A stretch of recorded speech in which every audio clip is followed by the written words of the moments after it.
Colette, tell us your childhood obsession. So when I was a child, I loved trains.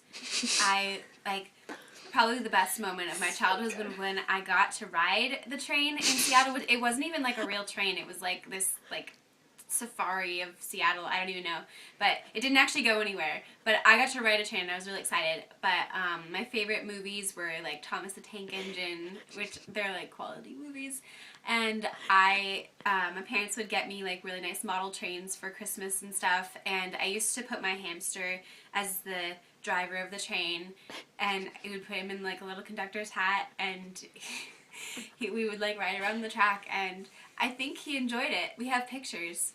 So that was pretty much my childhood obsession, and I still like trains, but I don't have any model trains. I think we should get one in our room though. That'd be cool. Good face. Okay. Julia, tell us about your hidden childhood obsession.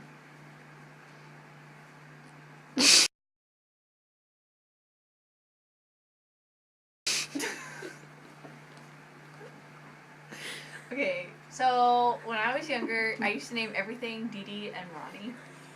I don't know why. I don't know why it was Dee Dee and Ronnie, but it was until like my right hand or my left hand, I'm also dyslexic, was Dee Dee, and my left hand was Ronnie, and like my right knee was Ronnie, and my left knee was Dee Dee.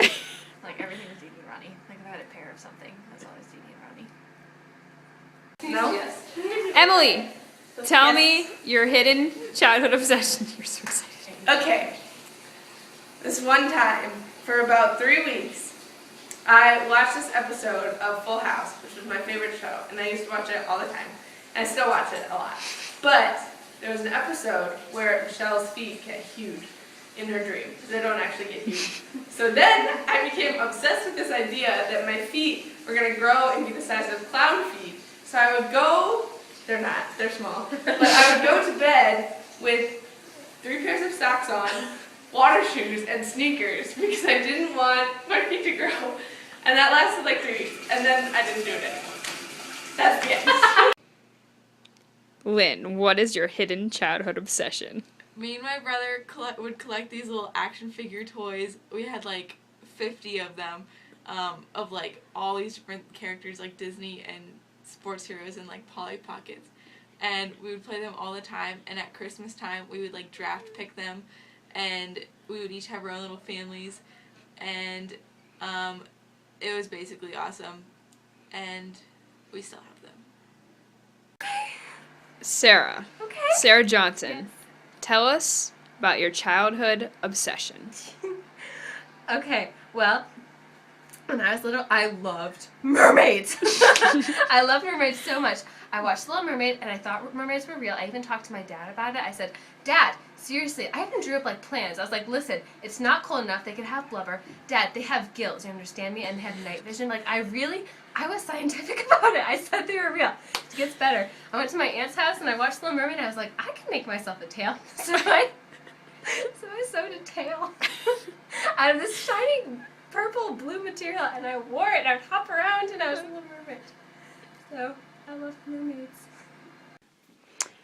Megan, tell us your childhood obsession. Okay. My childhood obsession was American Girl dolls.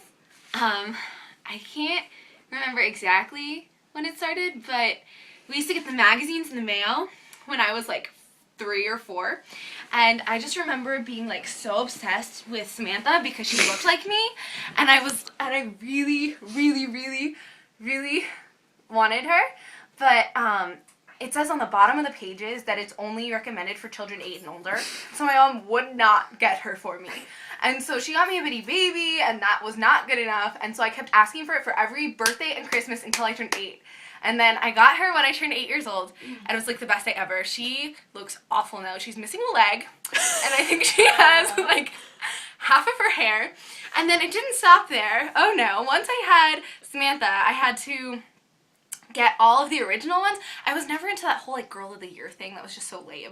But the original classic ones, now they're like 12. I don't even know. There's so many, and they're friends and all of this stuff, and they discontinued some of the really good ones. It's just really sad. But now I have 8, and they're all in my closet, which is really sad because I was like obsessed with them. I was asking for them until I was like 14 or 15. Like really bad. And I don't even know if I can name all the ones I own.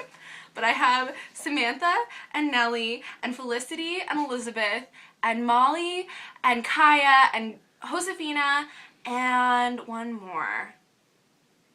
Kit. Yeah, her. And so, yeah, that was what I was obsessed with when I was little. Bree. What is your hidden childhood obsession? My hidden childhood obsession was being a super sleuth, and I didn't get a walkie-talkie until I was in 1st grade. So before then, I used to pretend that I'd talk with a walkie-talkie, so I'd be like, Nick, mission accomplished, over now. That's it. Are we done? Hillary. Tell us about your hidden childhood obsession. Okay.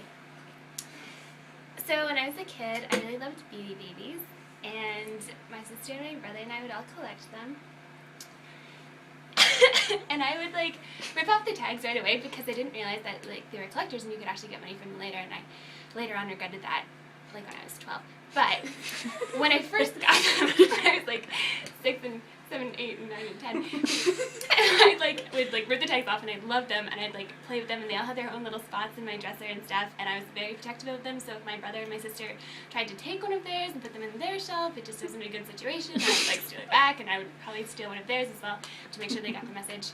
And I would do things like, I literally spent one Christmas morning like an hour, like when my family was downstairs doing their own presents, I was upstairs wrapping like rocks and beads and like paper clips and anything small that I had, and I had like 1,000 Beanie Babies, so I had like 1,000 little pebbles that I'd put into this like fake tree for them, and then I'd like do Beanie Baby Christmas. And I'd be like, okay, I got the dolphin, now it's your turn. Here's a rock. Oh, it's kind of the same as his, but that's okay. And I like acted this whole thing for myself because there's no one else there. But anyway, the best part of my Beanie Baby story is, it's actually really embarrassing and awful, and anyway, so I came up, I'm the eldest of 4, so I'm like really bossy, apparently in my youth, and I came up with this concert that I did, and it actually became like an annual thing, or like multiple times in a year I kind of did this, and I don't know why my parents didn't stop me, but I like made this whole concert up of like Christian worship songs, and I was like pull in hymns, and I'd pull in like whatever you're learning in church, and I had literally probably one concert was 30 songs, and I would have like starring this one and this one, and they'd come out and sing like God, you are my God, and I would like sing the whole thing for one, and my sister and brother were supposed to be my backup singers, but they were like doing somersaults because they were so bored for so long, but I enjoyed it, and my mom filmed it, and now I hate watching it, but I loved Beanie Babies. That's all I have to say. Yep.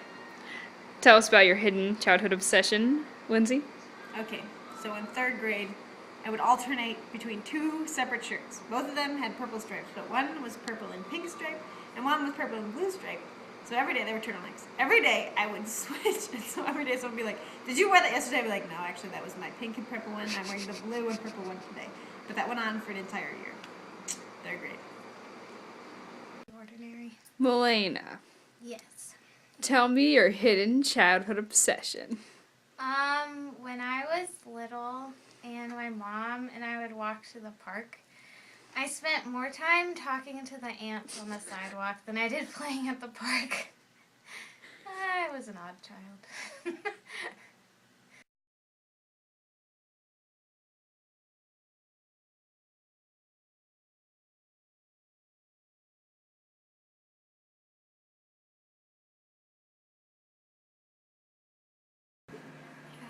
Jillian, tell us your hidden childhood obsession. Plural. Okay, when I was little, I was in love with presidents. Like all of them, not just 1 or 2 of them, and not just like the current one, and not just George Washington and Abraham Lincoln, but all of them. I had the greatest placemat in the world that had all these like fun facts about them, so I can tell you like that Franklin Pierce had no children, and he was the only president that had no children. And little random facts, and like Grover Cleveland was the only one that was president twice, but like not consecutively. So he was 22 and 24. And I also had this poster that I hung above my bed, so every night before I went to bed, I would just look at it and take it all in and just aspire to someday reach that status. I don't even know now why I thought it was so awesome, but and then my other one was geography. I had this really cool interactive map thing. It was like the #1 thing on my Christmas list in like 2nd grade, and I could answer all these like little questions, and so I learned all my states and my capitals because I had a 5th grade teacher who made us learn all of them for a spelling test, but I aced it, so it was so worth it. And then like the next year I moved up to an interactive globe, so it wasn't even just the US anymore. So I can tell you about all these random countries too.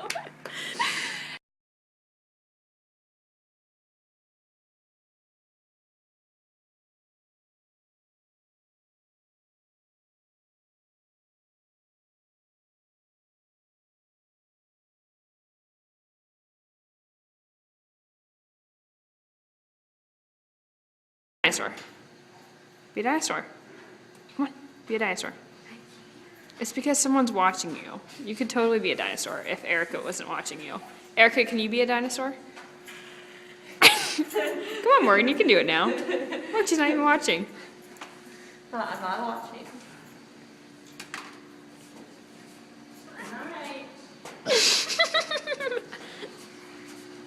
What kind of dinosaur are you? That was my velociraptor. Can you, like, be a triceratops? Those ones are on all 4s. Let's see it. Come I'm on. not getting on all 4s. Come on. You can do it. I'm not getting on all 4s. It's not happening.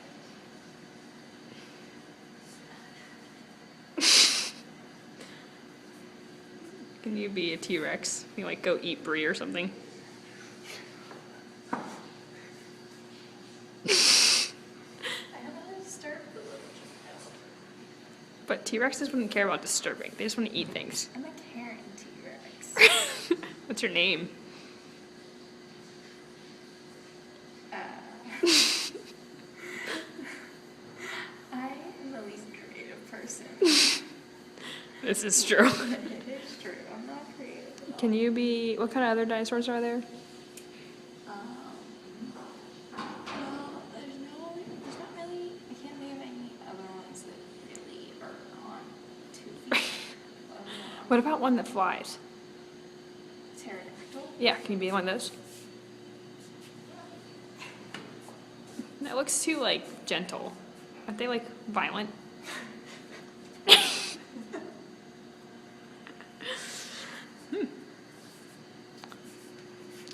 If you could have a dinosaur right now, what kind would it be? T-Rex. Why do you like T-Rexes? Because they're just the biggest and baddest of all dinosaurs. Don't mess with me. They're so dominant.